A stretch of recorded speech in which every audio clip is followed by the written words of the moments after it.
DeAngelo Williams with us now on ESPN Radio, and he plays for the Pittsburgh Steelers. He played for the Carolina Panthers. He's interesting. He's opinionated. He's not afraid of, doesn't sound like much of anything. So we're happy to have DeAngelo Williams on with us. Thank you for being with us, DeAngelo. Man, thanks for having me, man. Can you tell us the worst you've ever felt, whether it's college or pros, after a football game? Physically, the worst you've ever felt on a Monday or Tuesday? Oh, absolutely. We played the Ole Miss Rebels down in Ole Miss, and I think I had 37 carries for like 130-plus yards. It was obvious that they were giving me the ball. And I was extremely sore, but we beat them like 9-6 or something like that, 13-6 or something like that. Hard fought victory, and dude, I was extremely sore but extremely happy. So I'd have been extremely sore and extremely depressed had we lost. So I take the earlier better than the latter. Does it physically hurt more because it's about 3 yards a carry than it would have if you'd gotten 300 yards that way? Does it physically actually hurt more? Oh, no. It physically actually hurt more when it's physically physical. That's when it hurts more. Yeah, well, it doesn't sound like there was a whole lot of running room in that game. Oh, no, it wasn't a whole lot of running room because we were really good at running the ball. I think we were in like the top 5, and we didn't know that they were going to come in and try to stop the run. And that was a little sarcasm when I said that. Nobody laughed. You were always the first option. Yeah. Right? Like you were the guy. It was a little different for us. We didn't I think we planned, but we didn't plan. We didn't know that they were going to dedicate so many guys to stopping the run. We had some quarterback injuries there early. So, we didn't really have much of an option. Tell us something about Cam Newton that people don't know. Something about he's a good quarterback. Come on now. That's what a lot of people don't understand about Cam Newton. He's a good quarterback. I don't think you understand, from all the bashing that he took from Super Bowl in terms of how he handled the media, which I tipped my hat to him because I wouldn't even went in there and gave an interview. I mean, there was no point in going in there to talk about it. I mean, you just lost one of the biggest games of your life, and you expect me to come in and either smile or talk with conviction. It was tough, and we all saw how that game went. If you was Cam Newton and the game went the way that it went, and they brought you into an interview, how would you respond? Am I talking to any football players, or am I talking to just people that just talk about football? That's the thing.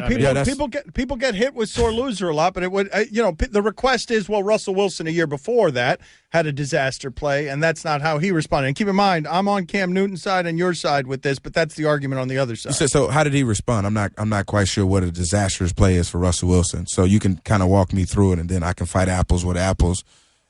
He threw the interception when everyone was expecting a running play, and at the end of the game, he went into full Russell Wilson cliche mode where he was professional, didn't say much of anything, but didn't. So let me make sure we got this right. So you take a quarterback that was in back-to-back Super Bowls. We're comparing apples to apples, right? Back-to-back Super Bowls where he won the first one that he played in, came back to the second one, and then throws an interception, and he gets a little heat because last year, who was the MVP of that game? Who was the MVP of that Super Bowl? I know who it was. It was Malcolm Smith. It was Malcolm Smith. It was a linebacker. Okay. So he got all the praise for the year before, and then you compare him to a Cam Newton that goes to a Super Bowl for his first time and has the game that he has and loses, but you're going to compare these two guys? Is that fair or is that unfair? DeAngelo feisty. I'm just trying to make sure we're comparing the same thing here because this is a quarterback that's experienced in the Super Bowl as opposed to a quarterback that just got to the Super Bowl. And you're going to compare him to the same guy, but at the same time, you go back years back when Peyton Manning loses and just walk off the field and doesn't shake anybody else's hand. But I think the overall point, DeAngelo, is Russell Wilson sat there, he took it, and he got through the entire press conference. Yeah, but this was not his biggest game. He had played in this game before. He had already won one. Mm-hmm. No, it's a good point. Yeah, that's the difference. DeAngelo Williams with us on ESPN Radio. And just to clarify, DeAngelo, neither of us play football. Okay. Well, I kind of knew that when you guys were like silent from when I started talking. You just yeah. Right. And we're not on the other side of this viewpoint that seems to have angered you so much. Like, yeah, what because this is what happens. This is what happened. And I'm a Pittsburgh Steelers fan because I'm loyal to whoever signs my paychecks. But it upsets me a lot when people give Cam the grief that they give him, but don't give him the accolades that he won. Like, that's the MVP of the entire National Football League that we're talking about that didn't do an interview the way that we thought he should do an interview. And maybe I'm just on his side because I'm not a PC guy and I just speak my mind. Well, what's happening there? What's your theory on what happened there? Well, what happened there is this. First of all, there was a lot of people upset with the fact that he carries himself the way that he carries himself. And that, which is dancing and like inciting excitement throughout the National Football League. And he's Superman. He does his touchdown celebration, and you think about it I equate him doing the ripping of the chest Superman thing to a quarterback throwing his fist in the air. A celebration is a celebration no matter how big or small it is, correct? Correct? So a lot of people didn't like the way he handled himself as a quarterback because everybody has this stigma at how a quarterback should operate. And when something is different, they can't handle it. Accept him as a quarterback and move on. I feel like your interview style is not unlike your running style. Like, you're looking for 3 yards of carry here. You're going to carry the ball 37 times, and you're going to come straight into the defensive tackle. Contact, yes, you are looking for the free safety to come and fill in that gap, and you're going to put your shoulder down. Are you? I don't know. Were you going? Is that how you think my interview style is? You're doing it right now. Right now, you just did it right now. I just came. You did it to me right there. I came in the hole, and you came and you did that. Yeah. Well, give me a stiff arm. My thing is this, and everybody always says, like, if you follow me on Twitter or Instagram or Facebook, that I say a lot of things that I shouldn't. My thing is this: I treat Instagram, Twitter, and Facebook as if you're sitting in my house. We're homeboys and we're friends. And I'm not emotionally tied to anything that I say. But when you are, then I can control you like a puppet. Because once you get in your feelings, I got you. I love this. Got you. I love this because people are writing in. Dan is getting P-owned for a viewpoint he doesn't even endorse. And awesome. It's wonderful. Yes. I'm on your side. I feel like I'm your teammate, and for some reason you feel the need to collide with me. No, I'm not colliding with you. I'm your lead blocker, and you're turning me around, and then you're running over me. No, I'm not doing that. I'm just not a PC guy. I'm not a politically correct guy. I'm gonna tell you what's on my mind.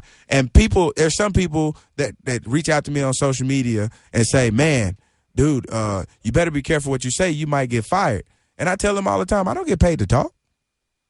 So how can I get fired for talking? Oh, but I feel like you're at ESPN right now because in your future you are going to. You're already better at this than I am. That's I don't know. I don't know. I'm just a guy that play football, man, that don't really give a damn about what other people say about me. I like those guys. Before you get out of here, we were talking, do you understand Greg Hardy? We were telling the story that Greg Hardy was the only teammate in Carolina, correct, who attended your mother? Well, he see, a lot of people, like, Mike Tolbert is family to me. But he was another one that attended my mom's funeral. But Greg Hardy reached out to me and said, hey, man, I'll be at your funeral no matter what the issue is. And that was at the time that he was going through the stuff that he was going through. And what I wanted to ask you is, what did you make of what happened yesterday on ESPN's airwaves, where it feels hard to defend a guy that you know as a human being and you know is something more than just a monster, a media monster? Well, the thing is I hadn't watched the interview, and I didn't watch it on purpose because I didn't want anybody to sway my opinion with him being my friend and me knowing her. And I took the angle of, we need to find a better way of handling domestic violence. Like, this is a great way to raise the issue, but how do we deal with the issue? It doesn't matter whether he's right or whether he's wrong or whether he's guilty or whether he's innocent. What do we do knowing what we know about domestic violence? Like, what have you done to make it better? Have you reached out to people and gave them information on how they can get help if they're in a domestic violence situation? No, we hadn't did that. We just strictly talked about it. So how about we do a better job with our actions and helping people as opposed to talking about a current situation that's not going to help the situation as long as we talk about it, because faith without work is dead. You nailed the dismount. Thank you, sir. Good talking to you. Please come by again. All right. No problem. Thanks for having me, guys.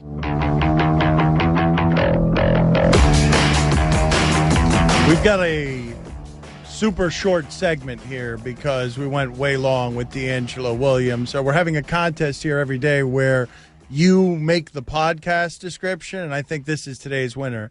Dan and Stugotz vehemently insult Mike and Mike and ESPN stats and info. Also, Dan is publicly executed by DeAngelo Williams. Someone else has written in that DeAngelo Williams just ripped your testicles off, which seems too strong and painful. Yeah, that was a weird interview. And we didn't even disagree with him. Like he was super contentious, and I love it. I loved how I wish they were all like that. I wish every athlete interview was like that one. That was pretty nonsensical, though. Like, it didn't make sense. That's fine. It didn't make sense. That's fine, but it's weird. He's fearless, though. But I think that's what Dan likes. He's fearless. He made it uncomfortable. He challenged you a little bit, even though there was no reason to challenge you. That's you were right. agreeing with him. He wasn't fearless about talking about Greg Hardy. Yeah. It seemed as though he was a little quiet there. Yeah, well, he talked around that one a little bit, but even that, he did well enough.